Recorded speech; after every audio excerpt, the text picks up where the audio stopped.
एक बड़ी खबर इस वक्त की आपको बता दें, भरतपुर से ये बड़ी खबर है। ट्रांसफार्मर की चपेट में 2 बच्चे आए। दोनों बच्चे गंभीर रूप से झुलस गए हैं। पार्क में खेलने के दौरान यह हादसा हुआ है। पार्क में पहले भी कई हादसे हो चुके हैं। अधिक जानकारी के साथ दीपक पुरी सहयोगी हमारे साथ जुड़ गए। दीपक, क्या जानकारी है इस हादसे को लेकर?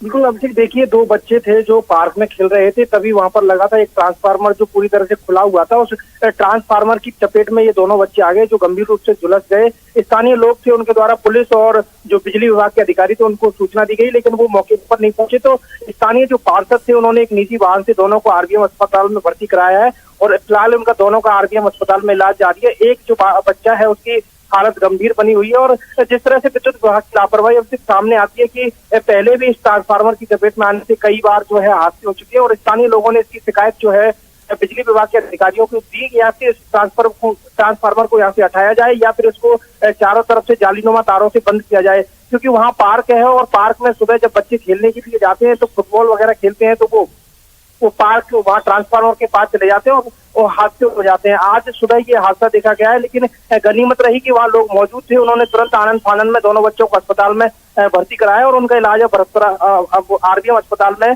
जारी है। स्थानीय लोगों को कहना है कि इसकी शिकायत जो है कई बार अधिकारियों को भी है, लेकिन इस ट्रांसफार्मर को ना तो वहां से हटाया जा रहा है और ना ही इसको जो है पैक किया जा रहा है, जिससे कि आगे जो हादसे हैं उनकी संभावना ना हो। जी अभिषेक।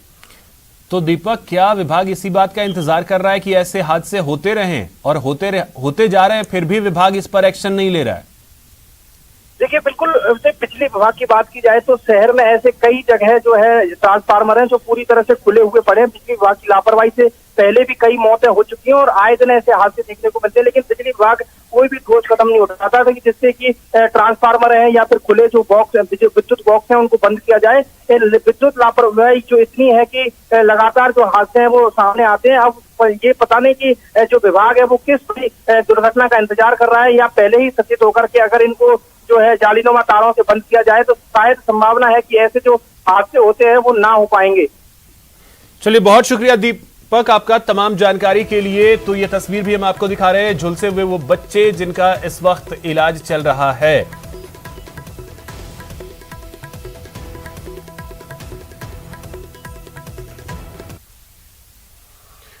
कोटा की कुन्हाड़ी इलाके के एक ज्वेलरी शॉप में चोरी करने वाली 2 शातिर महिला चोरों को पुलिस ने गिरफ्तार कर लिया।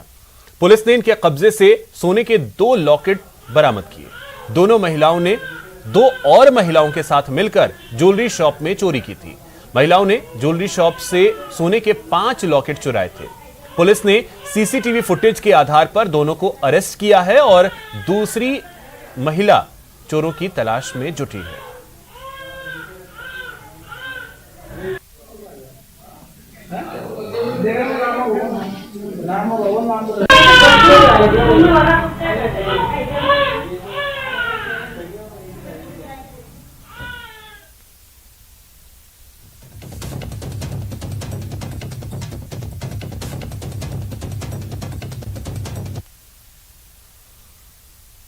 बारां के छबड़ा में प्रशासन शहरों के संग शिविर में कांग्रेस पार्षद भगवान कोली ने जमकर हंगामा किया। कोली ने नगर पालिका प्रशासन पर भ्रष्टाचार का आरोप लगाते हुए शिविर में मौजूद अधिकारियों को खूब खरी खोटी सुनाई। पार्षद कोली ने नगर पालिका के एक कर्मचारी पर नियम के खिलाफ पट्टा जारी करने का भी आरोप लगाया।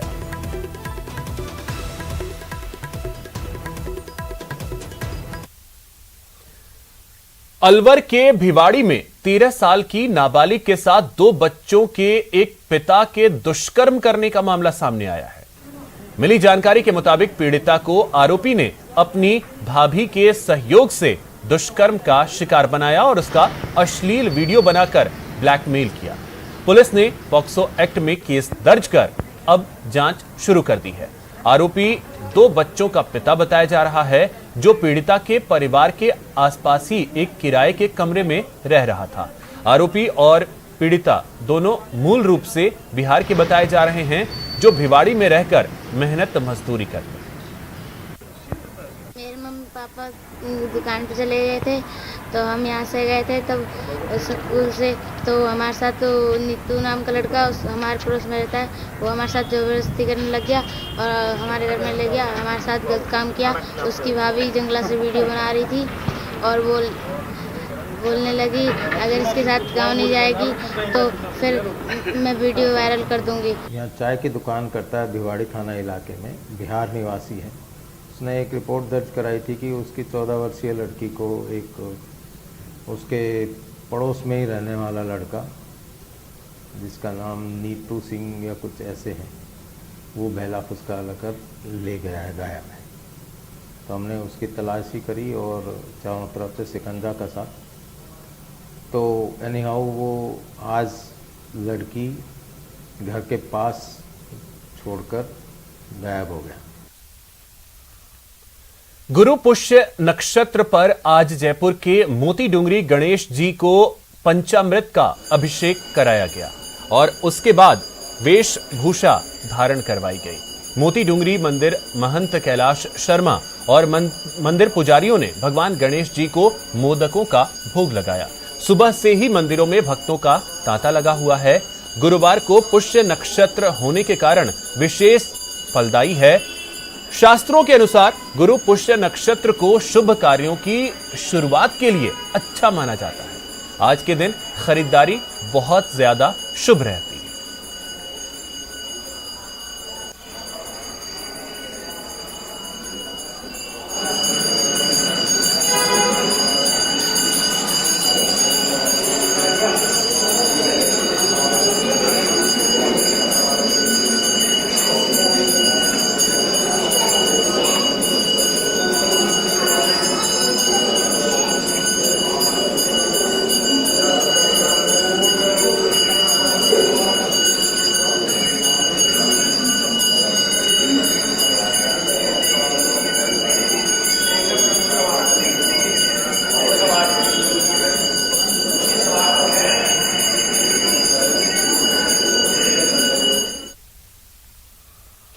अगली खबर राजसमंद से है, जहां चारागाह से अवैध कब्जा हटाने की मांग कर रहे उम्मेदपुरा के ग्रामीणों की मांग आखिरकार मान ली गई। धायला ग्राम पंचायत के उम्मेदपुरा में पौधरोपण के लिए आरक्षित करीब 10 बीघा चारागाह भूमि पर व्याप्त अतिक्रमण को ग्रामीणों के लगातार आंदोलन और आक्रोश के चलते आखिरकार प्रशासन ने ध्वस्त कर दिया। चारागाह भूमि से अवैध कब्जे हटने से ग्रामीणों ने खुशी जताई।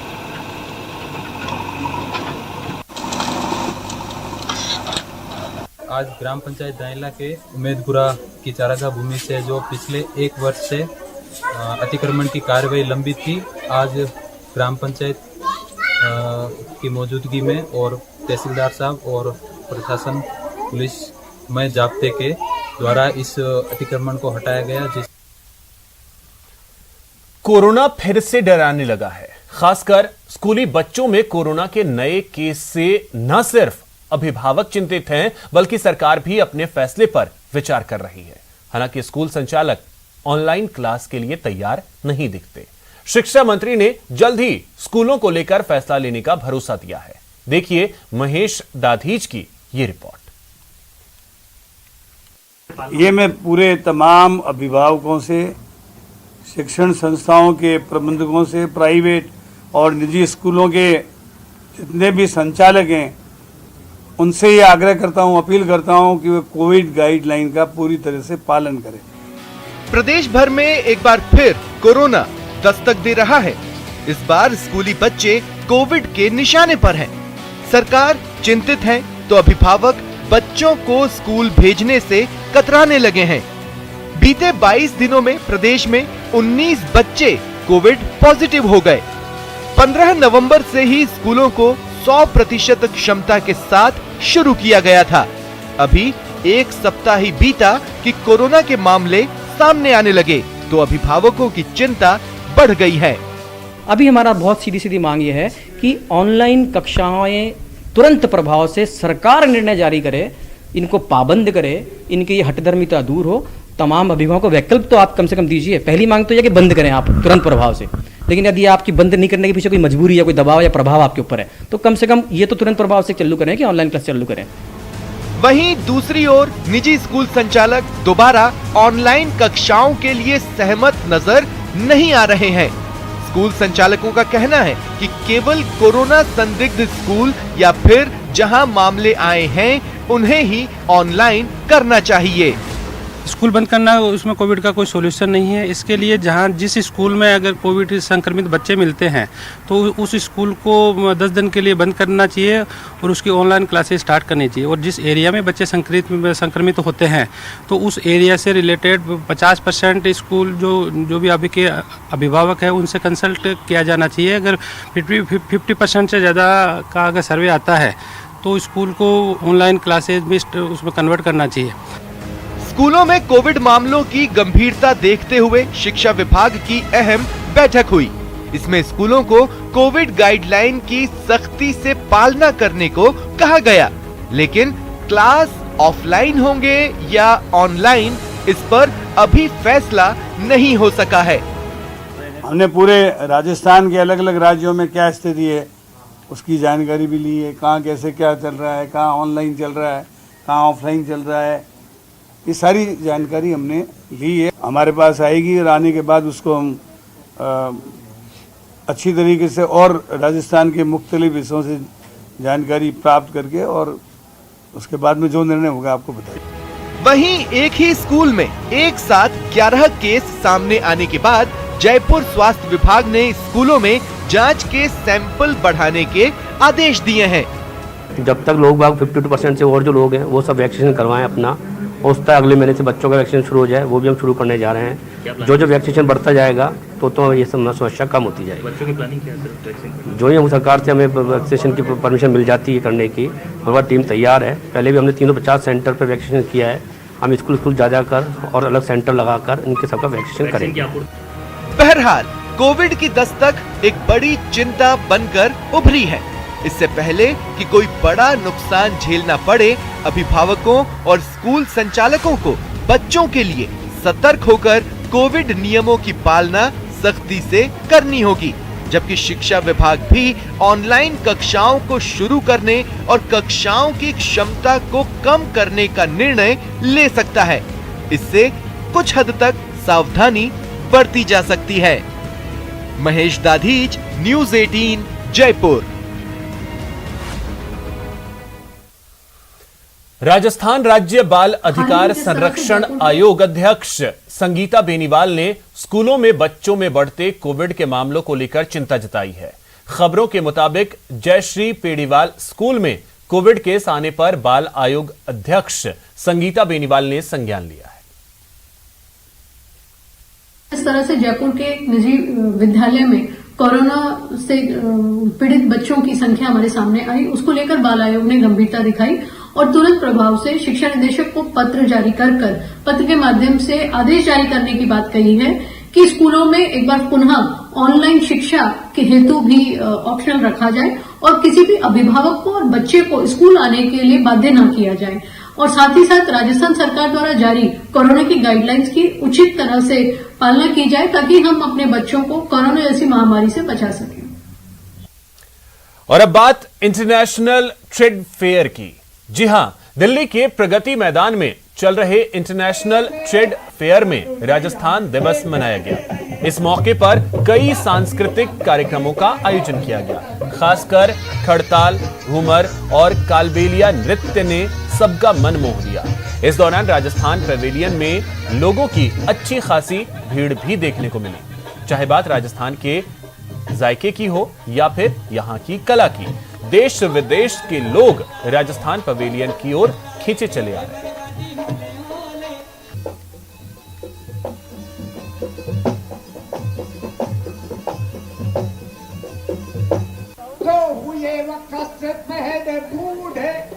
उनके लिए जवानी दे दे या दुनिया में देख रहे दुनिया में देख रहे।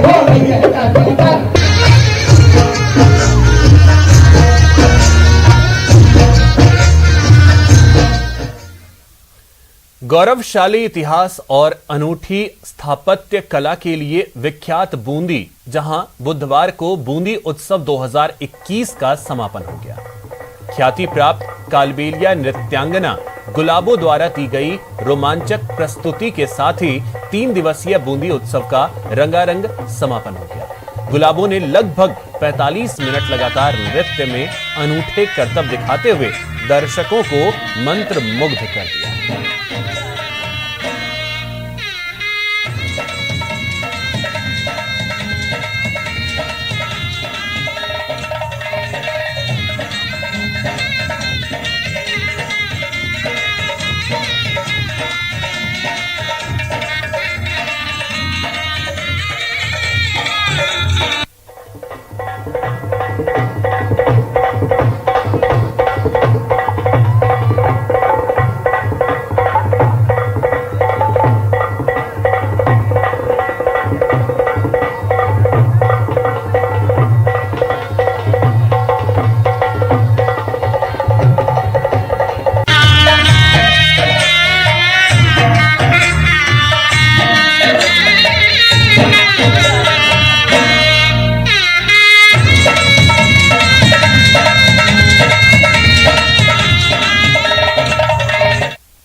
दूध का जला छाछ भी फूंक फूंक कर पीता है। मौजूदा परिस्थिति में इसका मतलब निकालें तो यह समझ आता है कि ये दूसरों के अनुभव से सीख लेना ही समझदारी है। जरूरी नहीं कि जो गलतियां दूसरों ने की उसे आप भी दोहराएं। कोरोना महामारी झेल चुके कोरबा के अमृत पटेल भी यही कह रहे हैं। उम्मीद है आप उनकी बातों को गंभीरता से समझेंगे और उनकी सीख पर अमल करेंगे।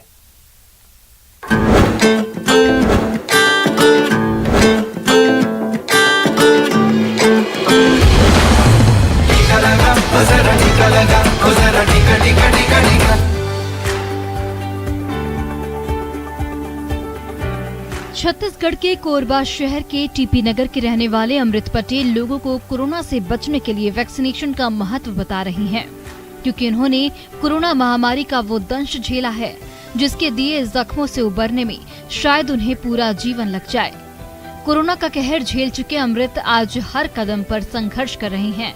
कोरोना की दूसरी लहर में संक्रमित होने के बाद डॉक्टरों ने इनकी जिंदगी तो बचा ली, लेकिन ब्रेन स्ट्रोक के चलते उनके शरीर के एक हिस्से में लकवा मार गया। इन्हें बखूबी एहसास है कि कोरोना महामारी के खिलाफ वैक्सीन का क्या महत्व है। सबको टीकाकरण करना चाहिए।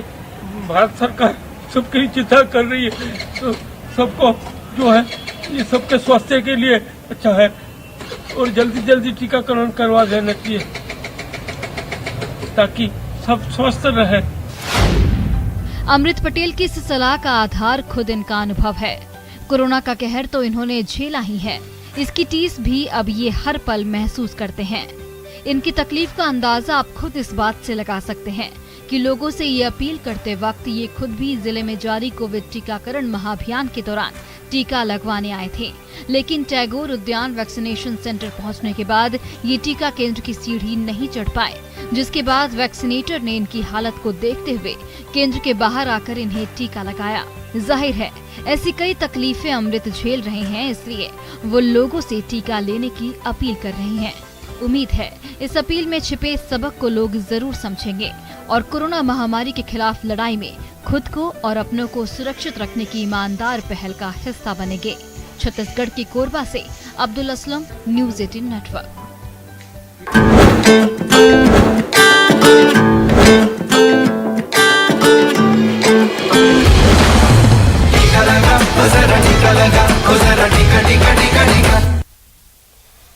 फिलहाल इतना ही। नमस्कार।